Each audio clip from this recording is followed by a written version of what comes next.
first match of the season was the UEFA Super Cup. At that match, UEFA unfurled a massive banner which said, "Stop killing children, stop killing civilians." So I just literally thought, right, this is a green light to show your support for Palestine. So a week later, I've been a season ticket holder for Brighton Hove Albion for the past 10 years. I turned up at the ground for the first match, which was the Brighton-Fulham game, and I wore my Palestine top. I was sensitive that it might be a sensitive issue for some. You know, I wore a shirt jacket over the top of it in the hospitality area, and I only took my jacket off when I sat in my seat.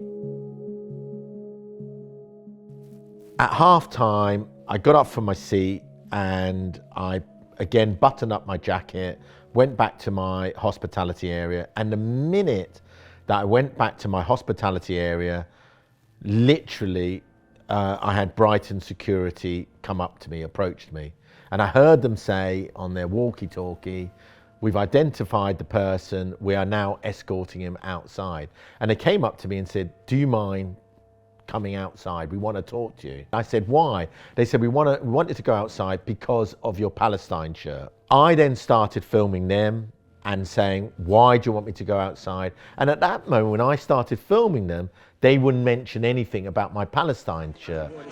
Okay, why as a Brighton Hove representative, why am I not allowed to go to my seat, sir? Because the way you conducted yourself. How did I conduct myself? Would you like CCTV footage of seeing control? of doing what? The way you behaved. Tell me exactly what I did. Come and talk to me outside. I don't need to come to talk to you. I can tell you what I did. All I did was walked outside and had a photo taken myself of the new season. Well, I can prove that. I've got a photo of myself. You know? So unless you've got a problem with the fact I'm wearing a Palestine football shirt in support of the 50,000 innocent women and children that have been killed, and Brighton and Hove have an official problem with that, then I can see no reason why I cannot go to my pitch, to my seat. They said if I refused to go outside, then there would be repercussions, that I wouldn't be allowed to go outside. I said, well, okay, you try and stop me. I went back to my seat and I did it quite quickly and I expected to get ejected, but where I sit was right beside the media. Anyway, I didn't get ejected. When I left the ground, I thought that was the end of it. I actually wrote a message to Paul Barber, the CEO of Brighton Hove Albion, who was a good friend of mine, who was my next door neighbour for 10 years. I wrote a message during the second half saying, "Paul, I've been really harassed by your security team for wearing a Palestine top." I thought that I was going to get then an apology from Paul Barber and that was going to be the end of it. Alarm bells started to ring when the message that I got back from Paul was, "I'm sorry, Roger, we're following Premier League rules. There's nothing I can do about it." And I was like, "What do you mean nothing you can do about it? You're the CEO. I've worked with Brighton Hove Albion. I've actually hosted them at Box Park, Wembley. And I also helped build their fan zone." So I found this really strange. He just said, "Sorry, it's out my hands." And then about a week later, I received a letter from Brighton Hove Albion saying that I was banned. I had a 5-match ban, and the reason that they gave was I felt really tentative. It wasn't that I was wearing a Palestine shirt. They tried to say, and they are still saying to this day, it was because I didn't comply with steward's orders. Well, the original steward's orders was I needed to go outside the hospitality area because when I was sitting in the ground, I was wearing a Palestine shirt. I just didn't feel that the request from stewards was reasonable. Why was I not allowed to wear a Palestine football shirt when my own football club had worn the yellow and blue colours in support of Ukraine? My own football club had had signs up supporting Ukraine. Football fans wore shirts with Ukraine. Why was it okay for them to do that, but I'm not able to wear a Palestine football shirt? And I felt that was discriminatory. When I got banned, I think they thought I was going to go quietly away and I was going to accept my 5-match ban. And I was just, no, this is wrong. And I'm going to do something about it. So I wrote to Paul and I said, Paul, look, I want to let you know, unless this ban is rescinded, I'm going to go public with this because I think this is wrong what you're doing. Paul said, there's nothing I can do. It's in the hands of my legal team. And I went, okay. And I went public. So I went out onto social media. I posted my video footage that I took of the steward asking me to leave the hospitality area. And that video then went viral. And then things started to get a bit weird. I got contacted by various people in the press, including the BBC, The Independent, The Mirror, including the Argus, a local newspaper, asking me to comment. And I gave interviews to all of those people. But mysteriously, none of those interviews ever appeared. A few weeks after that, I then got another letter from the club saying that my ban had been upgraded to a 5-year ban. And the excuse that they gave was that I brought the club into disrepute. I challenged Brighton Hove Albion that I'm saying to you, you're not telling the truth. There's been a constant track record of intimidation of any footballers or anyone within football who shows their support for Palestine by threatening that they could lose their job or by threatening legal action. So I went, well, sorry, this is not going to happen on my watch. I'm not going to be intimidated here. I reached out to Nugent Sport, who were involved with some of the discriminatory cases in football, who worked on the Al Ghazi case. He was let go by his football club for showing support for Palestine. I reached out to the European Legal Support Centre, who worked on the Kitman case at Arsenal, who was effectively sacked for showing support for Palestine. And I started to consult with them. And as a result of that, we contacted the Football Ombudsman and the Football Supporters Association, and we also reached out to the Premier League. And we decided to fight the appeal. So we're here at Brighton Hove Albion today. I've got my appeal hearing, and I'm going to try to appeal my 5-year ban from Brighton Hove Albion for wearing a football shirt. They're arguing that it wasn't for wearing a football shirt, it was for not complying with steward's orders. Well, the steward's orders were to leave the hospitality area for wearing a Palestine football shirt, which I had covered up. So I feel they've been discriminatory against me, which is not fair.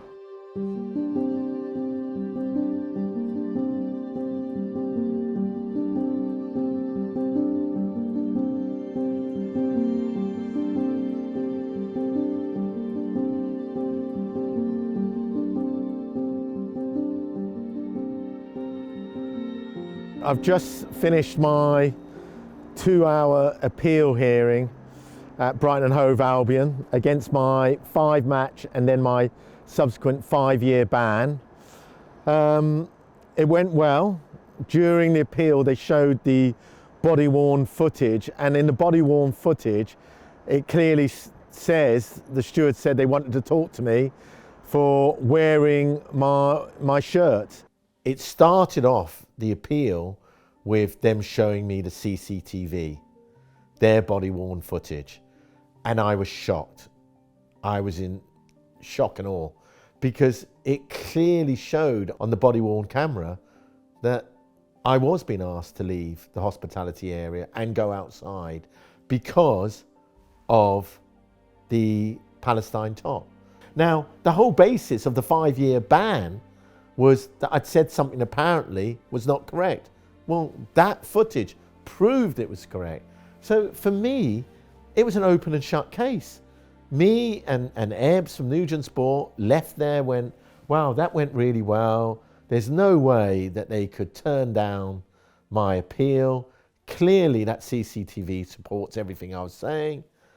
And a couple of weeks later, I got my appeal result from the COO, Paul Mullen, and unbelievably, they upheld the ban. What Brighton Hove Albion are likely to then say is they were following Premier League guidance. Not only have my football club been discriminatory against me, but I think pressure has been put on the Premier League to stop supporters from wearing their Palestine football shirt within the Premier League. In October 23, which was exactly the same month that the Gaza invasion took place, the Premier League wrote a letter to all Premier League football clubs saying that display of flags or political messages, and they used the word any other material, from areas of conflict should be not allowed at football stadiums. Why did the Premier League not write a letter to all Premier League clubs back in February of 22 when the Ukraine invasion happened, and write at that time that you weren't allowed to wear Ukraine football shirts? Actually, the reverse happened. Football clubs up and down the country showed their support for Ukraine. Why did they wait a full 18 months to take any action about Ukraine, but were so quick to react to the Israelis' occupation of Gaza? Why didn't football associations in France, Italy, or Spain follow suit? It's also suggested by the media that Israeli lobby groups were consulted about the ban or put pressure on the Premier League to create a ban. Why were Palestinian sources, lobby groups, not consulted? What were they so scared of? Were they nervous that the same thing was going to happen in the Premier League? What we've got is this conspiracy of silence. They want to silence football supporters for showing their support for Palestine, like they have in Spain, like they have in Italy, like they have in France. Why? Because the Premier League is the most watched football league in the world. And if you don't think that football has the power to change things, you are wrong. Look at what brought South Africa to its knees. The anti-apartheid movement and the banning of South African sports teams brought South Africa to its knees. And football has the same power. So the question we now need to ask ourselves is, what forces are working to stop pro-Palestinian supporters from showing their support within the Premier League? Was the letter written by the Premier League discriminatory against Palestine, against supporters of Palestine? For the over 200,000 people who've been killed and injured, mostly women and children, by Israeli forces.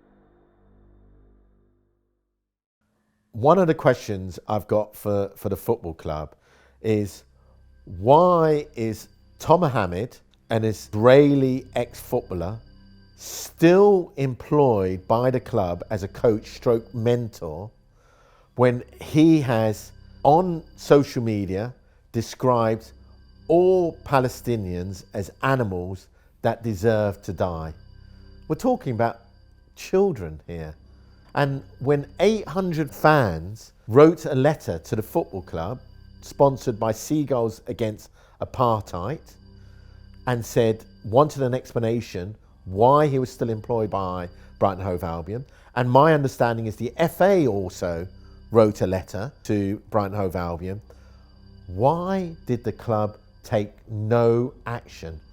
And he's still employed by the club to this day. What does that say about our football club?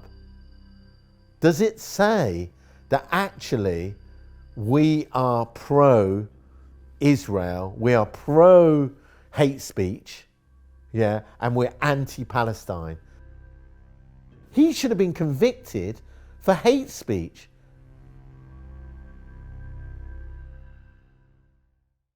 I really never thought it would ever get to this. I just wanted to show my solidarity. I just wanted to say, look, I care about Palestine, about this issue. And it's okay to wear a shirt to show that you care. That's where it started. But look, it's now led to something much deeper for me. I'm now in a potentially legal action with Brighton Hove Albion to fight my ban and to fight against the discriminatory action against me. This can then lead to actually fighting the Premier League in saying that letter was also discriminatory, to write to football clubs to say that you can't wear shirts from areas of conflict. Why did they do that at the beginning of the Gaza conflict and they didn't do that at the beginning of the Ukraine conflict? And these are serious questions that we've got to ask, because if we get to a situation that football fans can't show their solidarity with political causes, then we have got a real problem. Now, there's some people out there that are going to say, keep politics out of football. Well, frankly, that's bullshit. What they mean to say is keep Palestine out of football. Football and politics have always been interconnected. That is why Russia was banned from football. We need to ban Israel from football, a country that has been accused of genocide by the United Nations, by the International Court. So we need to create a situation that football clubs up and down the country and within the Premier League, that fans can wear their football top without recrimination, without the threat of being banned, without the threat of legal action. And that's what I hope to have happen in my case. I hope that it will give everyone the belief that they can just show their solidarity for anyone.